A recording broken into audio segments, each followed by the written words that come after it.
And the answer to this comes in the form of flexibility. You've got an ultra-wide camera, followed by a telephoto, then a main camera, and then one just used for depth perception. I've never used a setup like this, but when you pick the phone up and start to really get your teeth sunk into the camera, the reasoning behind it starts to make a little bit more sense. When taking a photo, you can either use the telephoto for 2x optical zoom to get closer to your subject. You could use the main camera to get a more vanilla image, or you can go further back with the ultra-wide camera, which captures a pretty massive 120-degree field of view.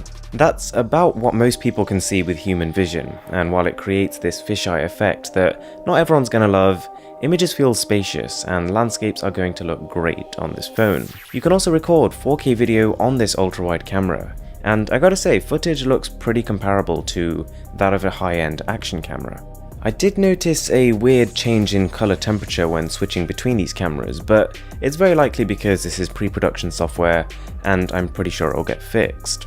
So then, as you probably guessed, this phone has got every camera mode we've ever seen on a Samsung phone. Everything from panorama to live focus to super slow motion, AR emoji and more. Camera-wise, this is the full package, and it's really just a lot of fun to experiment with all the options that this assortment of cameras gives you. I could see it being an appealing phone for people who are really into their social media. I'm also going to be making a detailed camera comparison with this phone, so if you aren't already subscribed to the channel, it would really mean a lot to me if you could. The weird thing then is that it's not a flagship phone.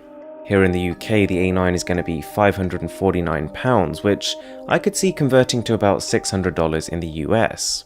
That makes it pricey, but not close to the $1,000 Note 9. I almost wish it was a flagship, because in my opinion it's a cooler phone than even the Note 9, but don't mistake it for one that's better. While the display is a 6.3-inch Full HD Super AMOLED panel, when side by side with the Note 9, even when that phone is set to the same resolution, the contrast isn't close. The A9 doesn't support wireless charging or even have any IP certification for water and dust resistance. And even though the cameras offer more flexibility, they aren't higher quality. It's also worth noting that while the A9 is made of a glass-like material, it isn't actually glass like its more expensive counterpart.